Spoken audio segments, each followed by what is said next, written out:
Good morning, DAC family. Wonderful to be with you this morning and to have the privilege of sharing what God is doing in the world today. When I thought about what God would have me share with you for this Mission Sunday, I kept coming back to a very familiar passage, and so that's where we're going to go today, to Matthew 9:36 to 38.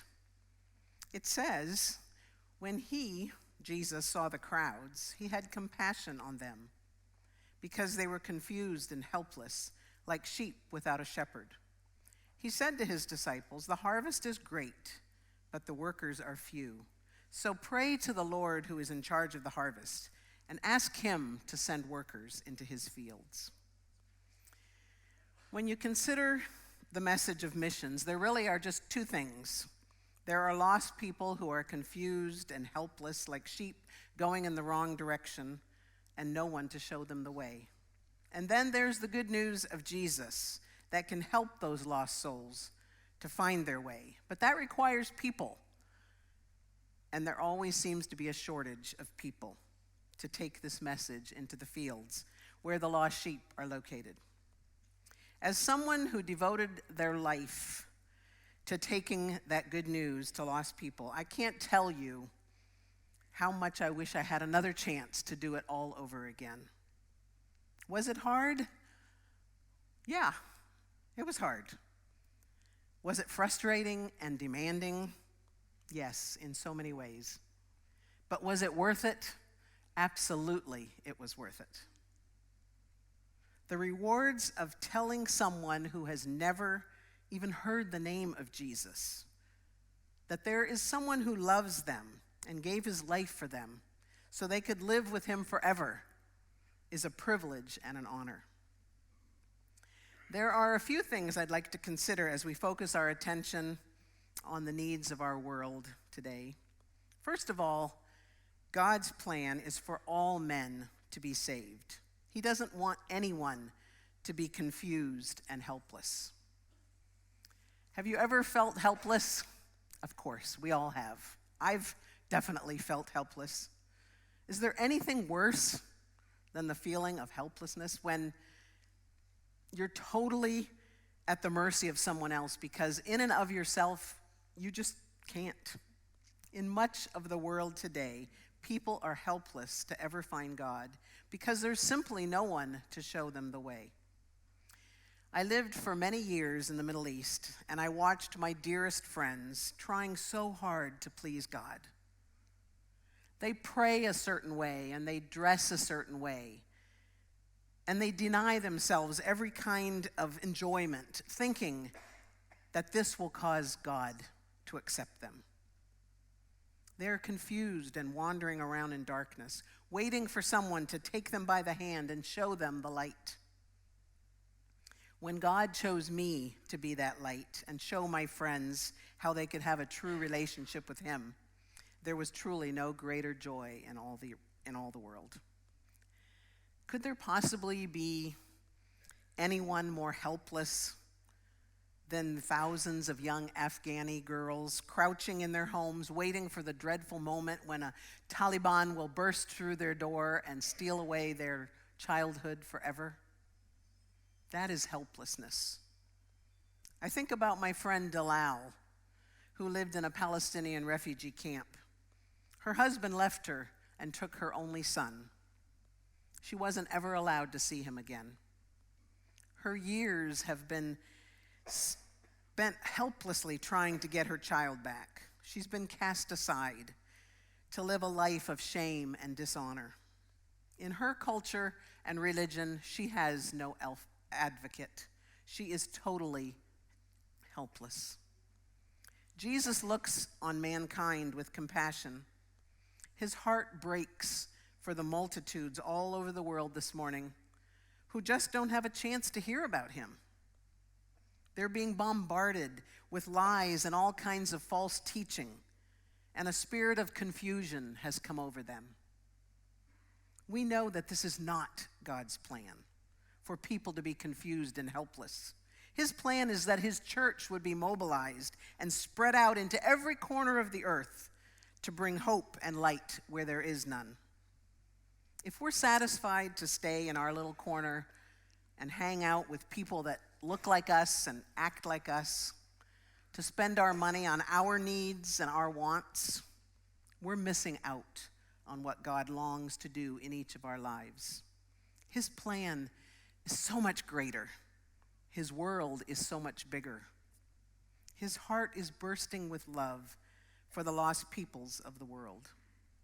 But the only way for him to reach those people is through you and me.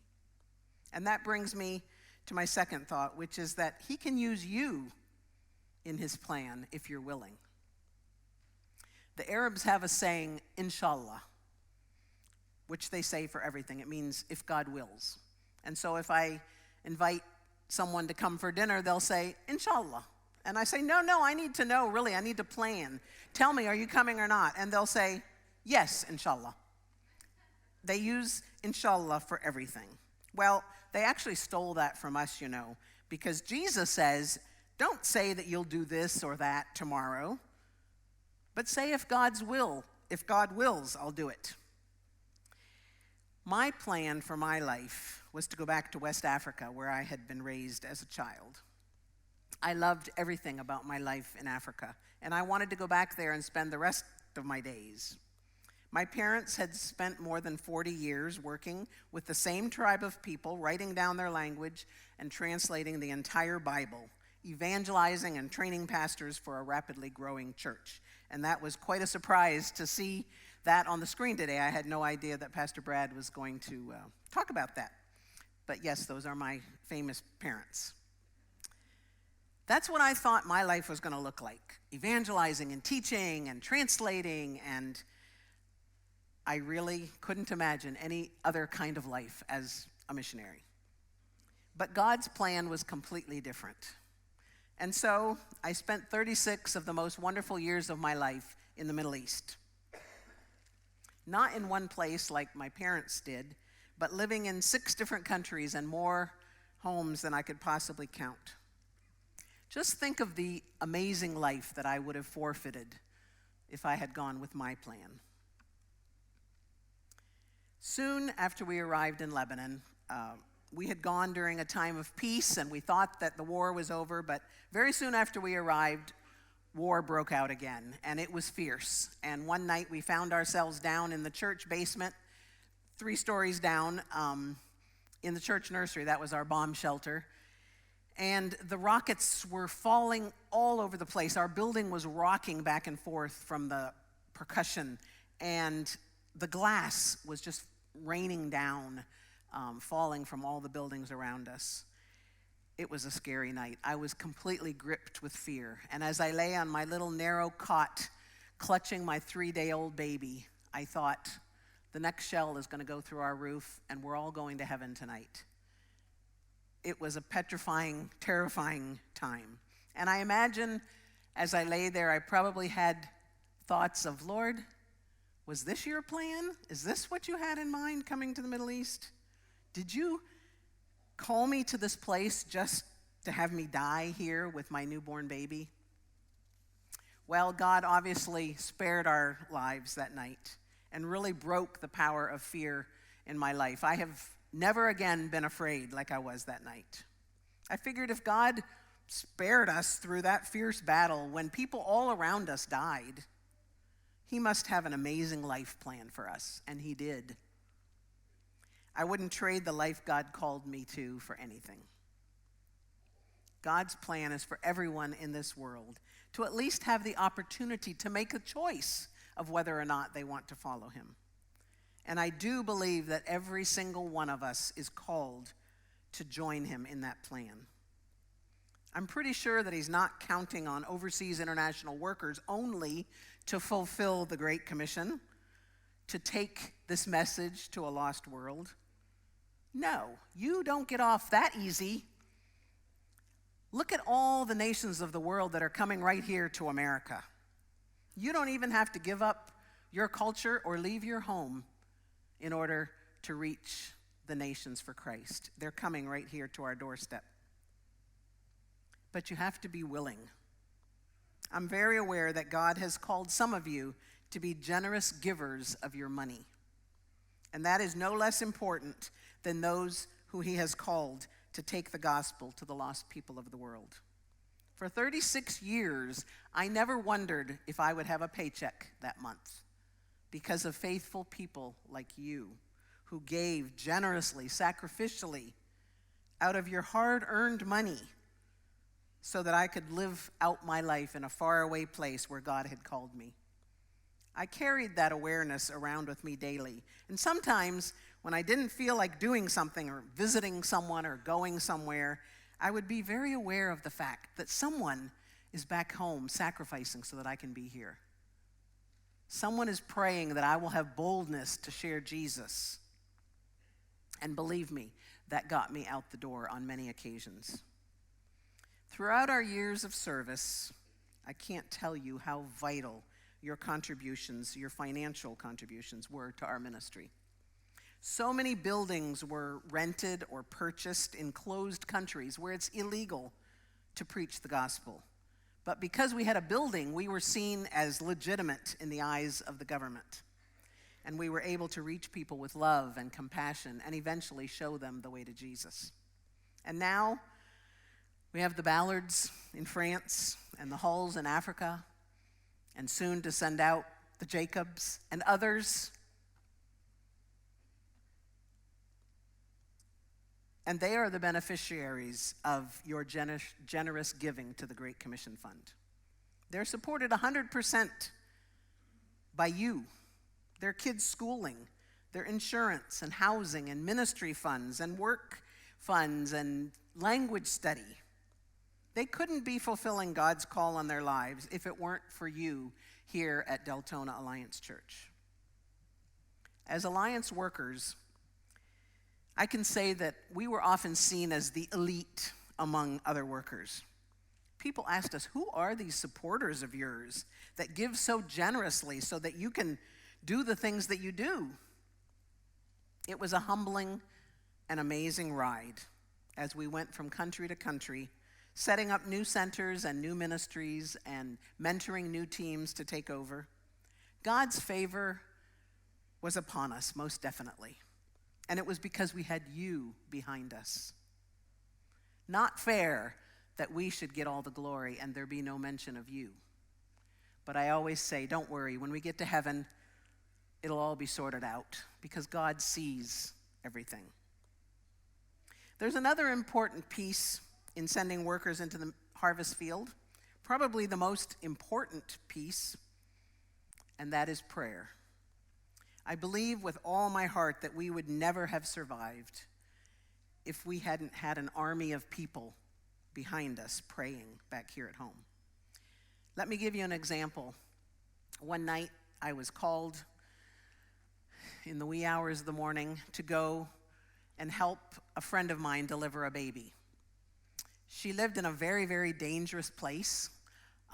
In the Palestinian camp, there were many known terrorists that lived there, and I knew that I probably shouldn't go, but it was the middle of the night, and I thought I can go in and get out quickly, and no one will see me. So I went. The eerie call to prayer was going off over the loudspeakers. It was pitch black. I had a tiny little flashlight. Garbage everywhere, rats running across my feet, and I can tell you I was petrified. And I thought, I should never have come. I should not have done this. But I went. I arrived at my friend's house, helped her deliver her baby, scrubbed the baby all up, gave him back to his mom, and then I got out of there. Arrived back home, and the next morning at my clinic, the women were coming for their prenatal visits, and one of the women said, "Doctora, I heard you were in the camp last night." And I said, it was the middle of the night, nobody saw me. And she said, "Yes, there were men who were sent to kill you, but they said when they got close to you, there were so many people around you, they couldn't get close to you."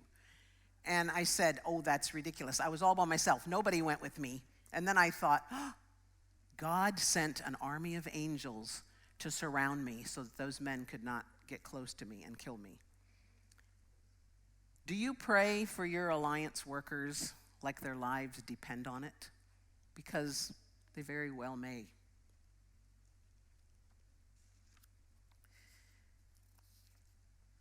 The end of that story, or another part of that story, very interesting, is that a few months later, I was in Mahaffey Camp up in Pennsylvania. And a little old lady from Ohio came up to me and she said, "Oh, are you Cheryl Phenicie?" And she must have seen my name tag here. I said, "Yes, I've never seen this woman before." And she didn't know me. She said, "Were you in some terrible danger back in May?" Probably. She said, "The Lord woke me up in the middle of the night and I was sobbing and praying and pleading for your life. And I never knew what that was all about." And together we kind of compared dates and realized that it was that very time when I had been in that very dangerous situation. Who knows? I probably wouldn't be standing here in front of you if it hadn't been for that little old lady in Ohio praying. You know, the word for struggling in prayer in our New Testament that Paul uses often, in the Arabic is translated jihad, mujahid.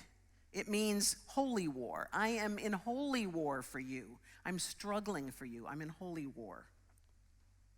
In other words, Paul says, yes, I'm in jihad.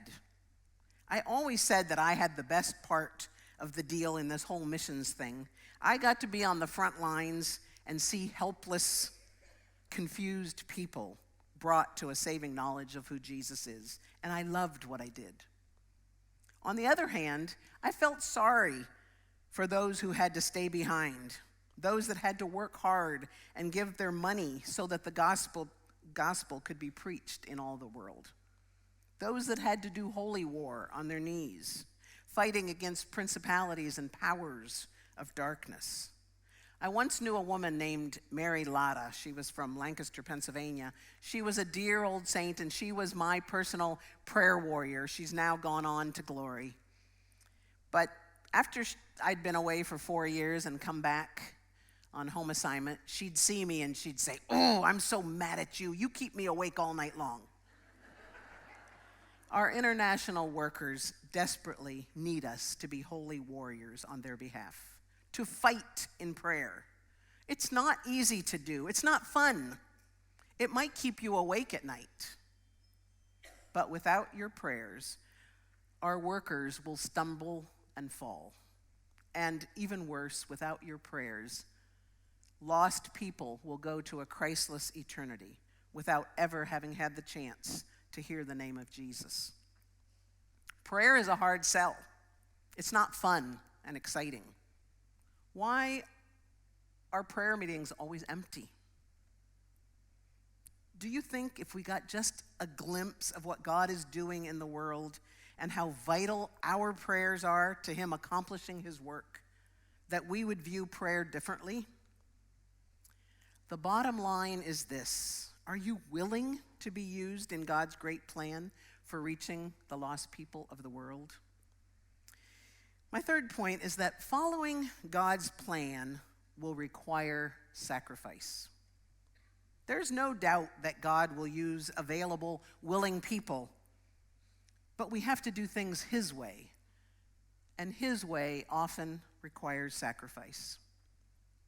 I honestly never thought of my life in the Middle East as a life of sacrifice. I loved my life. I loved what God called me to. Of course, there were hard times. Everyone goes through hard times in life. But can we only sing, "Blessed be your name," when the sun's shining down on me and the world is all as it should be, and not also sing, "Blessed be your name," on the road marked with suffering, when there's pain in the offering? Blessed be your name. Jesus has called us. No, given us the honor to share in His suffering. Sacrifice is the mark of a true soldier of Jesus Christ. A few months back, as I was remembering 9/11 and reliving where I was that day, a tremendous sadness came over me. I remembered how a large group of people had gathered together in our living room in southern Lebanon. People from all different walks of life, different religions. And we all sat there and watched with horror at what unfolded. My sweet friend and partner in my clinic, Bonnie, asked my husband, Daryl, how do we know when it's time to leave? And Daryl replied, well, if they start kidnapping or killing foreigners, we probably should get out of here. But then Daryl said, the only problem is if you're the first foreigner to be killed. Just a year later, my friend Bonnie arrived at the clinic early in the morning to get set up for the day, and she was shot and killed. Her blood spilled out on the cold clinic floor as life went out of her. She paid the ultimate sacrifice to bring the gospel to hundreds of women that we saw in our clinic. A recent song that Michael W. Smith wrote, talking about the 9/11 event, says, when evil calls itself a martyr. Those were no martyrs that killed innocent Americans going to work that morning. Bonnie was a martyr. A beautiful young woman of 31, in the prime of her life, was gunned down and silenced forever because she carried the message of Jesus to lost people. Everything stopped that day in that place. Our hearts were broken not to be able to return and continue the work that Bonnie had given her life for. But I know that we will see dozens of people in heaven one day because of Bonnie's sacrifice. God will not call most of us to sacrifice our very life. But I can pretty much guarantee that if we are seriously pursuing the enemy and snatching lost people from his grip, we will all experience difficulties and sacrifice greatly to bring in the harvest. The Lord of the harvest is looking for willing people to send into his fields because the harvest is ready and waiting. We can't afford to sit on the sidelines as spectators any longer. There's work to be done. So let's rise up as a mighty army and go to battle. Let's enter into that holy war, that jihad, as mujahideen, holy fighters for the souls of men. Young people who have your whole life ahead of you. Older people who still have some good years of service to offer for the kingdom. Jesus is calling you to come and help bring in the harvest. That's the only way the job is going to get done. Matthew 24:14 says, this gospel of the kingdom will be preached in the whole world as a testimony to all nations, and then the end will come. Don't you want Jesus to return and save us all from this mess that we're in here on planet Earth? The only way that that will happen is if we give ourselves completely to bringing in the harvest. Anything we do for the cause of Christ will be worth it. I can say 100% that it will be worth it. Let me close with this story. There was a missionary at the turn of the century named Samuel Zwemer. He and his wife Amy went to Arabia as missionaries and lived under very, very difficult circumstances in the Arabian desert. They had 2 daughters born to them, and both of those little girls contracted dysentery and died. They died there in the desert, and on the tombstone of her daughters, Amy had these words written: "Worthy is the Lamb who was slain to receive riches." Could there be any greater sacrifice? And yet this dear woman could only declare that Jesus was worthy of her greatest treasure. I said I'd close with that story, but let me add one other personal story. Many years ago, my daughter was just a 7th grader, about 13 years old, and I had to leave her at boarding school. Not an easy thing to do. We were living in the Middle East. She was in Germany in boarding school.